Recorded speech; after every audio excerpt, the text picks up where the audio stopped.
ಎಲ್ರಿಗೂ ನಮಸ್ಕಾರ. ಪ್ರೀತಿಯ ವಿದ್ಯಾರ್ಥಿಗಳೇ, ಇವತ್ತಿನ ವಿಡಿಯೋದಲ್ಲಿ ನಾನು ನಿಮಗೆ ಒಂದು ಪುಟ್ಟ ಪ್ರಬಂಧವನ್ನು ತಿಳಿಸ್ಕೊಡ್ತಾ ಇದ್ದೀನಿ. ಅದೇ ಕ್ರೀಡೆಗಳ ಮಹತ್ವ. ಸಾಕಷ್ಟು ವಿದ್ಯಾರ್ಥಿಗಳು ಕಮೆಂಟ್ ಕೂಡ ಮಾಡಿ ಕೇಳಿದ್ರಿ ಈ ಪ್ರಬಂಧವನ್ನು ತಿಳಿಸ್ಕೊಡಿ ಅಂತ. ವಿದ್ಯಾರ್ಥಿಗಳೇ, ಕೇವಲ ಕ್ರೀಡೆಗಳ ಮಹತ್ವ ಅಂತ ನಿಮ್ಮ ಪ್ರಶ್ನೆ ಇದ್ದರೆ ಮಾತ್ರ ಈ ಪ್ರಬಂಧ ಬರೀಬೇಕು ಅಂತಿಲ್ಲ. ಕ್ರೀಡೆಗಳು ಅಂತ ಇದ್ರೂ ನೀವು ಈ ಪ್ರಬಂಧವನ್ನು ಬರೀರಿ. ಇದರ ಅರ್ಥ ಇಂಪಾರ್ಟೆನ್ಸ್ ಆಫ್ ಸ್ಪೋರ್ಟ್ಸ್ ಅಂತ.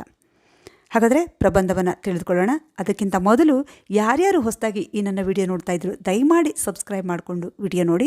ಹಾಗೆಯೇ ವಿಡಿಯೋ ಇಷ್ಟ ಆದರೆ ಪ್ಲೀಸ್ ಒಂದು ಲೈಕ್ ಮಾಡೋದನ್ನು ಮರಿಬೇಡಿ. ಹಾಗೆ ನಿಮ್ಮ ಫ್ರೆಂಡ್ಸ್ಗಳಿಗೂ ಕೂಡ ಯಾರಿಗೆ ಅವಶ್ಯಕತೆ ಇದೆಯೋ ಅವರಿಗೆ ಈ ಪ್ರಬಂಧವನ್ನು ಶೇರ್ ಮಾಡಿ. ಹಾಗಾದರೆ ಕ್ರೀಡೆಗಳ ಮಹತ್ವ ಈ ಪ್ರಬಂಧವನ್ನು ತಿಳಿದುಕೊಳ್ಳೋಣ. ಮೊದಲನೇದಾಗಿ ಪೀಠಿಕೆ. ಕ್ರೀಡೆ ಪ್ರತಿಯೊಬ್ಬರ ಜೀವನದಲ್ಲಿ ಪ್ರಮುಖ ಪಾತ್ರ ವಹಿಸುತ್ತದೆ. ಒಬ್ಬ ವ್ಯಕ್ತಿಯನ್ನು ಆರೋಗ್ಯಕರವಾಗಿ, ಸಮೃದ್ಧವಾಗಿ ಮತ್ತು ಕ್ರಿಯಾಶೀಲರಾಗಿರುವಂತೆ ಮಾಡಲು ಕ್ರೀಡೆಗಳು ಅತಿ ಅವಶ್ಯಕವಾಗಿವೆ. ದೇಹ ಆರೋಗ್ಯವಾಗಿದ್ದಾಗ ಮಾತ್ರ ಮನಸ್ಸು ಆರೋಗ್ಯವಾಗಿರಲು ಸಾಧ್ಯ. ನಮ್ಮ ದೈಹಿಕ ಹಾಗೂ ಮಾನಸಿಕ ಆರೋಗ್ಯವನ್ನು ಸದಾ ಕಾಪಾಡಿಕೊಂಡಾಗ ಮಾತ್ರ ನಾವು ಜೀವನದಲ್ಲಿ ಉತ್ತಮ ಸಾಧನೆಗಳನ್ನು ಮಾಡಬಹುದು.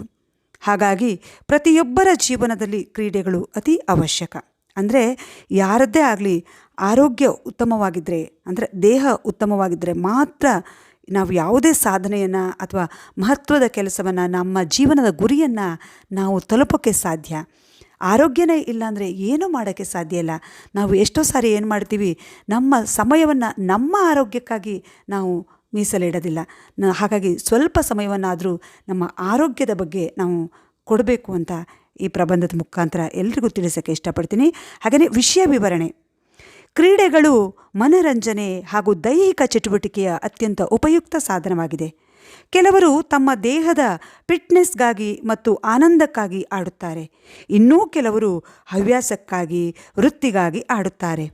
ಕ್ರೀಡೆಗಳಲ್ಲಿ ಎರಡು ವಿಧ, ಒಂದು ಒಳಾಂಗಣ, ಇನ್ನೊಂದು ಹೊರಾಂಗಣ. ಒಳಾಂಗಣ ಕ್ರೀಡೆಗಳು ಒಳಗೆ ಕುಳಿತುಕೊಂಡು ಆಡ್ತಕ್ಕಂಥ, ಯಾವುದೇ ಮೈದಾನವಿಲ್ಲದೆ ಆಡ್ತಕ್ಕಂಥ ಆಟ. ಅಂದರೆ ಕೇರಮ್, ಚೆಸ್, ಟೇಬಲ್ ಟೆನ್ನಿಸ್, ಸಂಗೀತ ಕುರ್ಚಿ, ಒಗ್ಗಟ್ಟು, ಅಂತ್ಯಾಕ್ಷರಿ ಇತ್ಯಾದಿ. ಈ ಆಟಗಳನ್ನು ಯಾವುದೇ ಮೈದಾನವಿಲ್ಲದೆ ಮನೆಯಲ್ಲಿಯೇ ಆಡಬಹುದು. ಅಂತಹ ಆಟಗಳನ್ನು ಒಳಾಂಗಣ ಕ್ರೀಡೆಗಳು ಅಂತ ಕರೀತಾರೆ. ಹಾಗೆ ಹೊರಾಂಗಣ ಕ್ರೀಡೆಗಳು, ಮೈದಾನದಲ್ಲಿ ಆಡುವಂತಹ ಆಟಗಳು ಹೊರಾಂಗಣ ಕ್ರೀಡೆಗಳು. ಉದಾಹರಣೆಗೆ football, hockey, volleyball, throwball, cricket, tennis, kho kho, kabaddi, ಇನ್ನೂ ಸಾಕಷ್ಟು ಆಟಗಳಿವೆ ಇತ್ಯಾದಿ ಅಂತ ಹಾಕಿದ್ದೀನಿ. ಇವು ದೈಹಿಕವಾಗಿ ಆಡುವ ಆಟಗಳು. ಹಾಗೆ ಇನ್ನು ಕ್ರೀಡೆಗಳಿಂದ ಆಗ್ತಕ್ಕಂತಹ, ಆಟಗಳಿಂದ ಆಗ್ತಕ್ಕಂತಹ ಪ್ರಯೋಜನಗಳು ಯಾವುದು ಅನ್ನೋದನ್ನು ತಿಳಿದುಕೊಳ್ಳೋಣ.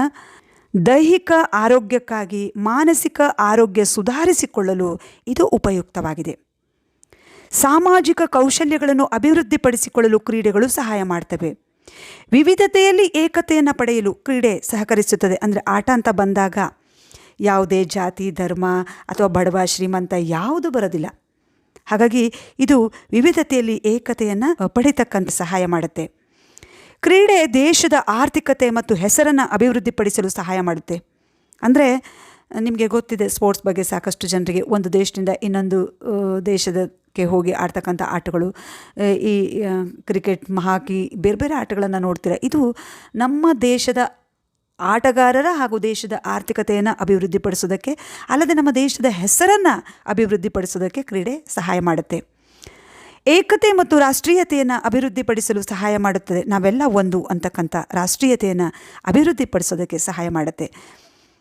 ಇನ್ನು ಕ್ರೀಡೆಗಳಿಂದ ಆಗ್ತಕ್ಕಂತಹ ಆಗುವ ಉಪಯೋಗವನ್ನು ಇನ್ನೊಂದು ರೀತಿಯಲ್ಲಿ ನಾನು ಬರೆದಿದ್ದೀನಿ. ದೈಹಿಕ ಸದೃಢತೆ. ದೇಹದ ಆಕಾರವನ್ನು ಕಾಪಾಡಿಕೊಳ್ಳಲು, ದೇಹದಲ್ಲಿನ ಹೆಚ್ಚುವರಿ ಕೊಬ್ಬು ನಿವಾರಿಸಿಕೊಳ್ಳಲು ಅನುಕೂಲವಾಗಿದೆ. ದೇಹದಲ್ಲಿನ ರಕ್ತದ ಹರಿವು ಸುಧಾರಿಸುತ್ತದೆ. ದೇಹದ ವಯಸ್ಸಾಗುವಿಕೆ ನಿಧಾನವಾಗಿ ಸಂಭವಿಸುತ್ತದೆ. ಅಲ್ಲದೆ ಅನೇಕ ಕಾಯಿಲೆಗಳನ್ನು ತಡೆಗಟ್ಟಲು ಸಹಾಯಕವಾಗಿದೆ. ನಿಮ್ಗೆ ಗೊತ್ತು, ಬೆಳಗಂದರೆ ವಾಕ್ ಹೋಗ್ತಾರೆ ಅಥವಾ ಈ ಥರ ಆಟಗಳನ್ನು ಆಡ್ತಾರೆ, ಜಿಮ್ಗೆ ಹೋಗ್ತಾರೆ. ಇದೆಲ್ಲ ನೋಡಿದಾಗ ನಿಮಗೆ ಸಾಮಾನ್ಯವಾಗಿ ಈಗಿನ ಮಕ್ಕಳಿಗೆ ಇದು ಗೊತ್ತೇ ಇದೆ. ಹಾಗೆ ಒತ್ತಡ ನಿವಾರಣೆ. ಒತ್ತಡವನ್ನು ಕಡಿಮೆ ಮಾಡಿಕೊಳ್ಳಲು ನಾವು ನಮ್ಮ ದೈನಂದಿನ ದಿನಚರಿಯಲ್ಲಿ ಹೊರಾಂಗಣ ಆಟವನ್ನು ಅಳವಡಿಸಿಕೊಳ್ಳಬೇಕು. ಒತ್ತಡವು ಜನರು ತಮ್ಮ ಮಾನಸಿಕ ಸಮತೋಲನವನ್ನು ಕಳೆದುಕೊಳ್ಳಲು ಕಾರಣವಾಗಬಹುದು. ನಿಜವಾಗ್ಲೂ ಹೌದು, ಅತಿ ಒತ್ತಡ ಜನರ ಮಾನಸಿಕ ಒತ್ತಡ ಅಂತಕ್ಕಂಥದ್ದು ಮಾನಸಿಕ ಸಮತೋಲನವನ್ನು ಕಳೆದುಕೊಳ್ಳದಂತೆ ಮಾಡುತ್ತೆ. ಹಾಗೆ ಅದು ಅನಾರೋಗ್ಯಕ್ಕೆ ಈಡು ಮಾಡುತ್ತೆ. ಮಾನಸಿಕ ಆರೋಗ್ಯ. ನಮ್ಮ ಮಾನಸಿಕ ಆರೋಗ್ಯದ ಸಮತೋಲನವನ್ನು ಕಾಪಾಡಿಕೊಳ್ಳಲು ನಿರ್ಣಾಯಕವಾಗಿದೆ. ಚಿಂತನೆಯ ಸಾಮರ್ಥ್ಯ ಬೆಳೆಯುತ್ತದೆ. ಋಣಾತ್ಮಕ ಚಿಂತನೆಯು ಕಣ್ಮರೆಯಾಗಿ ಸಂತೋಷದ ಚಿಂತನೆಯು ಬರಲು ಪ್ರಾರಂಭವಾಗುತ್ತದೆ. ನಮ್ಮ ಮಾನಸಿಕ ಆರೋಗ್ಯ ಸಮತೋಲನ ಕಾಪಾಡಿಕೊಳ್ಳೋದಕ್ಕೆ ಈ ಕ್ರೀಡೆ ಸಹಾಯ ಮಾಡುತ್ತೆ. ಅದೊಂದು ರೀತಿ ಜಡ್ಜ್ಮೆಂಟ್ ರೀತಿ ಇರುತ್ತೆ. ಅಂದರೆ ನಾವು ಯಾವ ರೀತಿ ಆಟಗಳನ್ನು ಆಡ್ತೀವಿ, ಕ್ರೀಡೆಗಳಲ್ಲಿ ತೊಡಗಿಸ್ಕೊಳ್ತೀವಿ, ಅದರ ಮೇಲೆ ನಮ್ಮ ಆರೋಗ್ಯ ನಿರ್ಣಾಯಕವಾಗಿ ನಿಂತ್ಕೊಂಡಿರುತ್ತೆ ಅಂತ ಹೇಳ್ಬೋದು. ಚಿಂತನೆಯ ಸಾಮರ್ಥ್ಯ ಬೆಳೆಯುತ್ತೆ. ಋಣಾತ್ಮಕ ಚಿಂತನೆ ಅಂದರೆ ಕೆಟ್ಟ ರೀತಿಯಲ್ಲಿ ಯೋಚನೆ ಮಾಡ್ತಕ್ಕಂಥದ್ದು ಕಡಿಮೆ ಆಗುತ್ತೆ. ಸಂತೋಷದ ಚಿಂತನೆ ನಮ್ಮ ಜೀವನದಲ್ಲಿ ಬರೋದಕ್ಕೆ ಪ್ರಾರಂಭ ಆಗುತ್ತೆ. ಇನ್ನು ಆಟಗಳು, ಆತ್ಮರಕ್ಷಣೆ ಆಟಗಳು ಕೆಲವೊಂದು. ನಮ್ಮನ್ನು ರಕ್ಷಿಸಿಕೊಳ್ಳಲು ಕೆಲವೊಂದಷ್ಟು ಆಟಗಳನ್ನು ನಾವು ಕಲಿಬೇಕಾಗುತ್ತೆ. ಕರಾಟೆ, ಜೂಡೋ, ಕುಸ್ತಿ, ಸಾಕಷ್ಟು ಆಟಗಳಿವೆ. ಈ ರೀತಿಯ ಸಮರ ಕಲೆಗಳು ಸೇರಿದಂತೆ ವಿವಿಧ ಕ್ರೀಡೆಗಳನ್ನು ನಾವು ಅಭ್ಯಾಸ ಮಾಡ್ಕೋಬೇಕು. ಇನ್ನು ಕ್ರೀಡೆಗಳನ್ನು ಯಾವ್ಯಾವ ರೀತಿ ಆಡ್ಬೋದು ಅಂತ, ಶಾರೀರಿಕವಾಗಿ, ಮಾನಸಿಕವಾಗಿ ಮತ್ತು ಆನ್ಲೈನ್ ಈ 3 ರೀತಿಯಲ್ಲಿ ಆಟವನ್ನು ಆಡ್ಬೋದು. ಶಾರೀರಿಕ ಆಟಗಳು ದೈಹಿಕ ಚಟುವಟಿಕೆಯಾಗಿದ್ದು ವ್ಯಕ್ತಿಯನ್ನು ದೈಹಿಕವಾಗಿ ಸದೃಢಗೊಳಿಸುತ್ತವೆ. ಇವು ಶಾರೀರಿಕ ಆಟಗಳು ಏನು ಮಾಡ್ತವೆ? ದೈಹಿಕ ಚಟುವಟಿಕೆಯಾಗಿರುತ್ತೆ. ಇದು ವ್ಯಕ್ತಿಯನ್ನು ದೈಹಿಕವಾಗಿ ಸದೃಢಗೊಳಿಸುತ್ತೆ. ಮಾನಸಿಕ ಆಟಗಳು ದೈಹಿಕ ಚಟುವಟಿಕೆಯ ಅಗತ್ಯವಿಲ್ಲದ ಕೆಲವು ಆಟಗಳು. ಮಾನಸಿಕ ಆಟಗಳು ಅಂದರೆ ದೇಹದ ಚಟುವಟಿಕೆಯ ಅಗತ್ಯ ಇರೋದಿಲ್ಲ ಇದಕ್ಕೆ. ಇಲ್ಲಿ ಅವು ತಮ್ಮ ಬುದ್ಧಿವಂತಿಕೆಯನ್ನು ಮಾತ್ರ ಬಳಸಿಕೊಂಡು ಆಡಲಾಗುತ್ತದೆ. ಚೆಸ್, ಕೇರಮ್ ಇತ್ಯಾದಿ ಆಟಗಳು. ಹಾಗೆ ಇನ್ನು ಆನ್ಲೈನ್ ಆಟಗಳು, ಇದು ಕೂಡ ಮಕ್ಕಳಿಗೆ ಹೆಚ್ಚಿಗೆ ಗೊತ್ತಿರತಕ್ಕಂಥ ಆಟಗಳು. ಆದರೆ ಮಕ್ಕಳೇ, ಆನ್ಲೈನ್ ಆಟ ಕೆಟ್ಟದ್ದು ಅಂತ ಹೇಳೋದಕ್ಕಿಂತ ಅಪಾಯಕಾರಿ ಆಟಗಳನ್ನು ಆಡಬೇಡಿ, ಇದನ್ನು ಹೇಳ್ತಿದ್ದೀನಿ. ಹಾಗೆ ಆಟಗಳನ್ನು ಆಡ್ತಾ ಗೇಮಲ್ಲಿ ನೀವು ಎಡಿಕ್ಟ್ ಕೂಡ ಆಗಬಾರ್ದು. ಆನ್ಲೈನ್ ಆಟಗಳು ಇವು ಮೊಬೈಲ್ ಅಥವಾ ಕಂಪ್ಯೂಟರ್ನಲ್ಲಿ ಆಡುವ ಇತ್ತೀಚಿನ ಆಟಗಳು. ತಂತ್ರಜ್ಞಾನದ ಅಭಿವೃದ್ಧಿಯಿಂದಾಗಿ ಈ ಆಟಗಳು ಹೆಚ್ಚುತ್ತಾ ಇವೆ.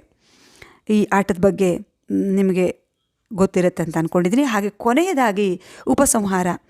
ಜೀವನ ಕ್ರಮಬದ್ಧವಾಗಿ ನಡೆಯಲು ನಮ್ಮ ದೇಹ ಆರೋಗ್ಯವಾಗಿರುವುದು ಎಷ್ಟು ಮುಖ್ಯವೋ ಅದೇ ರೀತಿ ನಮ್ಮ ದೇಹದ ಸಂಪೂರ್ಣ ಬೆಳವಣಿಗೆಗೆ ವ್ಯಾಯಾಮವು ಬಹಳ ಮುಖ್ಯ.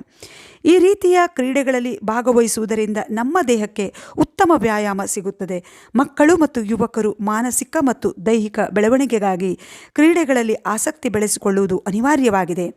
ಪ್ರತಿಯೊಬ್ಬರೂ ನಿಮ್ಮ ಜೀವನದ ಕೆಲವು ಸಮಯವನ್ನು ಕ್ರೀಡೆಗಾಗಿ ಮೀಸಲಾಗಿಟ್ಟು ನಿಮ್ಮ ಆರೋಗ್ಯವನ್ನು ಕಾಪಾಡಿಕೊಳ್ಳಿ.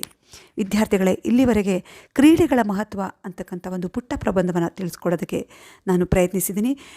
ಈ ಪ್ರಬಂಧ ಇಷ್ಟ ಆದರೆ ಪ್ಲೀಸ್ ಒಂದು ಲೈಕ್ ಮಾಡಿ. ವಿದ್ಯಾರ್ಥಿಗಳೇ, ಇನ್ನು ಹೆಚ್ಚಿನ ವಿಡಿಯೋಗಳಿಗಾಗಿ ನನ್ನ ಶ್ರೀಮತಿ ರೇಖಾ ಭಾಸ್ಕರ್ ಚಾನಲ್ನ ಸಬ್ಸ್ಕ್ರೈಬ್ ಮಾಡಿಕೊಂಡು ವಿಡಿಯೋವನ್ನು ನೋಡಿ.